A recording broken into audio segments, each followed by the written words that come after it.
number one for the moment. Well, today we're doing a little bit of a small game hunt.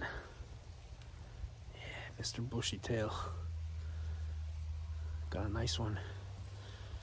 Doing a little bit of a spot in the stalk. It's late season here. It's almost Christmas. Next week will be Christmas. I'm just cruising the edge of the woods here, the edge of the cornfield. Corn is up late this year. Seeing if we can spot any squirrels.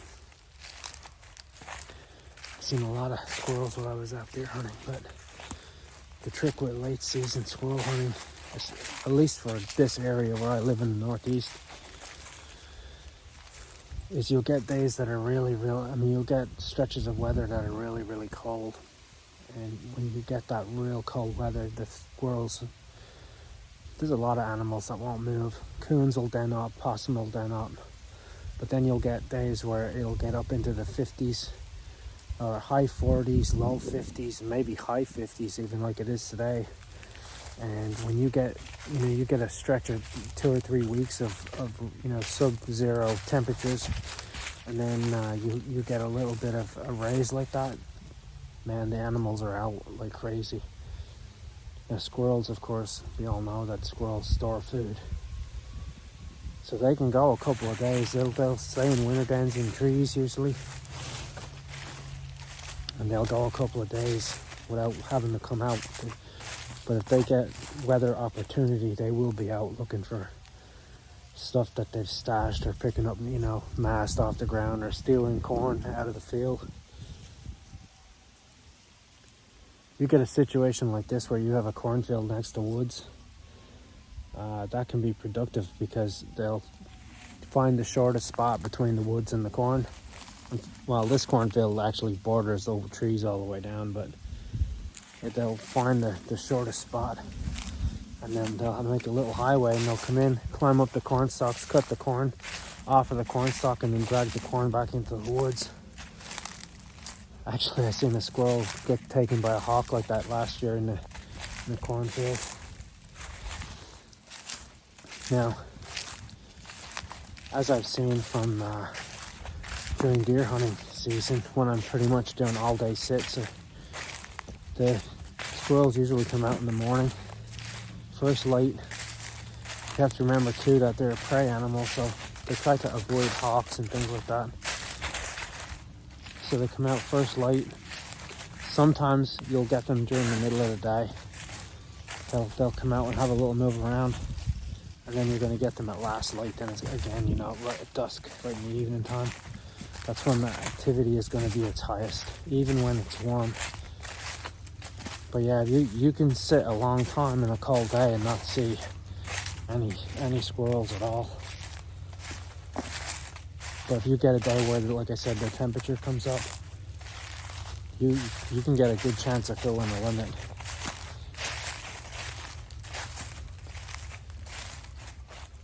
I think I just seen another one. Yep, there's one right there. Wow, he made it into a den tree.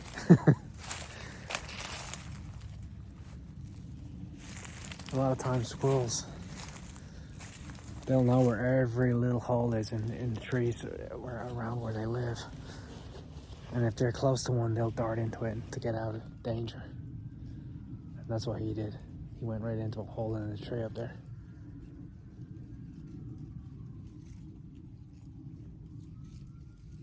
Oh, we'll keep looking. Keep on moving down the woods here. Now, as you can see from behind me, the woods are pretty much bare. No foliage, no cover. So I'm actually using a rifle 22. I'm using a 22 Win Mag.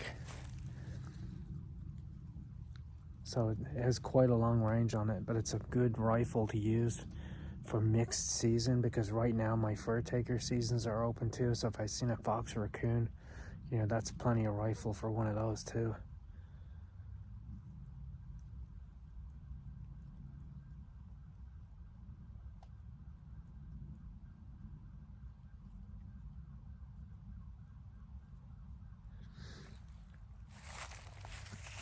You can use 22 long rifle too, 22 Hornet, you know, some rounds like that.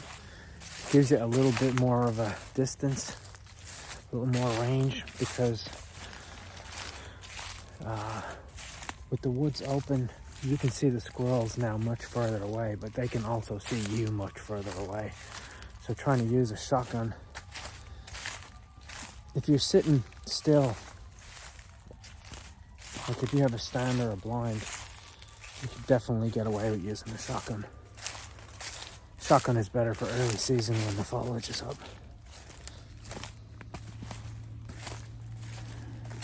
I'm watching the woods here as I'm walking down, but I'm working my way down to sit in another spot. Let's see if I can spot another one while I'm on the move.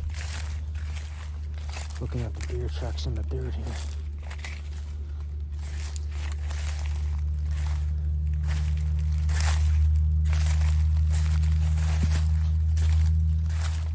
Let's go sit, see if we can't get another. Alright, a little later in the day, squirrel number 2, spine shot.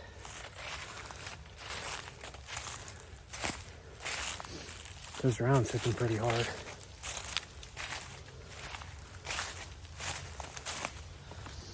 A lot harder than a 22 long rifle.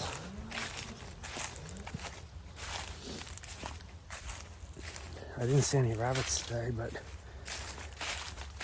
my rabbit population has actually been coming back.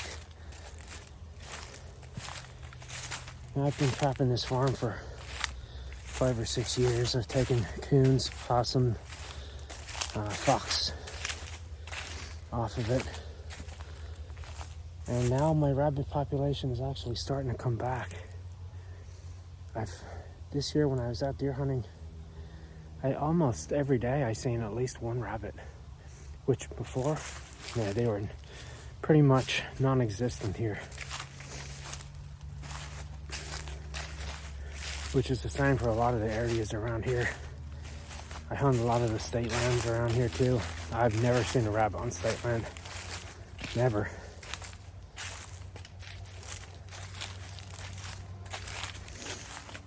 Now turkeys too are another issue here.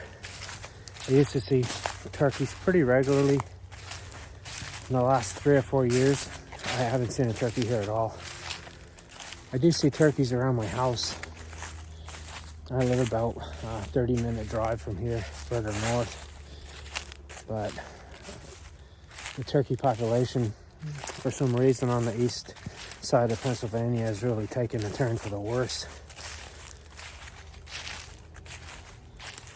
I'm not sure what the issue with it is, but I mean, they have plenty of habitat, they have plenty of food. I don't know.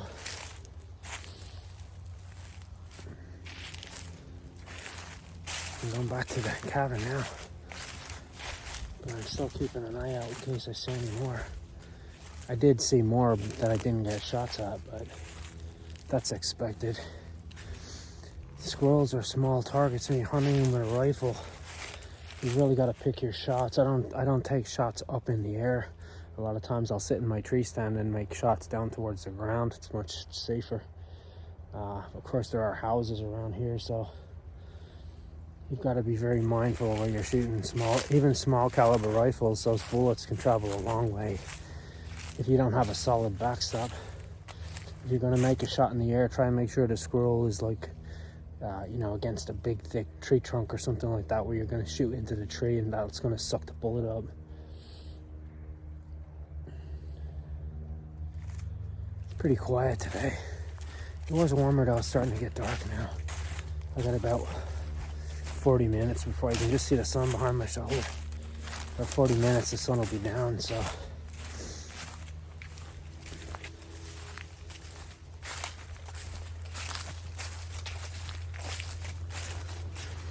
yeah, small game hunting can be fun. Early season or late season. Just working my way back out along this trail here. This is the trail I used to get to my tree stand. A lot of times I'll see deer coming out of the corn into the woods, catch them on this trail.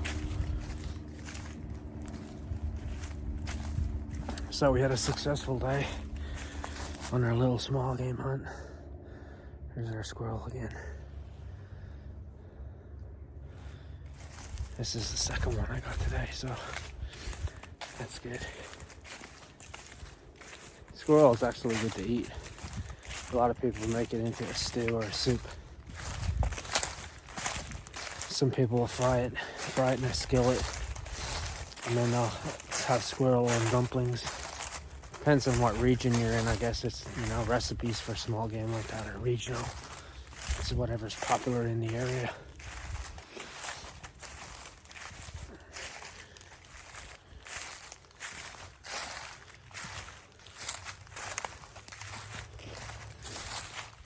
Oh, one more thing I wanted to show you.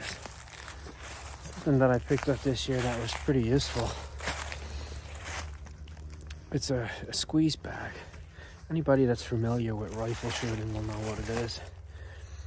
This is a bag. It's a bean bag, and it's a small one. And what it's for is it's for sitting under the backside of your rifle stock when you're bench rest shooting or doing long range shooting, because you can either stack it vertically or you can have it on the side. And then when it's tucked in under your arm, below the stock, you can squeeze it to change the height of your elevation on your rifle. But it's for shooting like super steady. But it's really good for shooting rifles from a tree stand. You see it has a little Velcro strap on the back side of it, and you can actually put it over the stock of your rifle and use the bag. You sit the bag right underneath the stock of the rifle. Ideally, you don't want to shoot off of your barrel. You always want to shoot off of your stock. You don't want to rest your barrel against something, because it'll change the harmonics and it'll change where your bullet hits. But this is really handy, especially here where I leave my tree stands out. The squirrels pretty much eat all of the foam rail covers off of them, and then if you clang a rifle on it, it's really loud. But this, it works with my crossbow as well, of course. This is pretty light. I bought it, it was already filled. I bought it on Amazon. But it's filled with rubber pellets, I'm pretty sure, because it's not that heavy, but it's compressible. So like I said, you can stack it up vertically and shoot from the top, or you can turn it on its side and put the rifle barrel on top of it. But it works super well. Gives you a rock steady rest. Now, I have bags, regular shooting bags that I have filled with rice, and some people have filled them with sand, but they're quite heavy to be carrying long distances.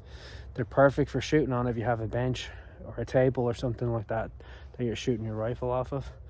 But for portability, and it fits in my pocket, super handy. Like I said, you get a rock solid rest with it. So that's gonna wrap up our hunt for today. I've been out looking for a sign for trapping. Man, the weather freaking. We had a lot of dry weather. And then right at the start of trapping season, we had rain, and it's pretty much what I dealt with last year. It's just mud, freaking clay mud, and you can't get in to check sets. It's just a mess. You're ripping up trails with the four-wheeler or your truck. It's a nuisance. It's the same problem too. With water trapping, I was trapping creeks and stuff. I didn't get too many muskrats this season, but I was trapping creeks, and the creeks just kept flooding. Then all my sets were 2 foot underwater. Then they'd go down a couple of inches, and then I get another day of solid rain, another 2 inches of rain, and then the creek goes back up 2 feet. It's just a nightmare. But we're still keeping busy. Killing squirrels. All right, that'll be it for this one, so I'll see you on the next one.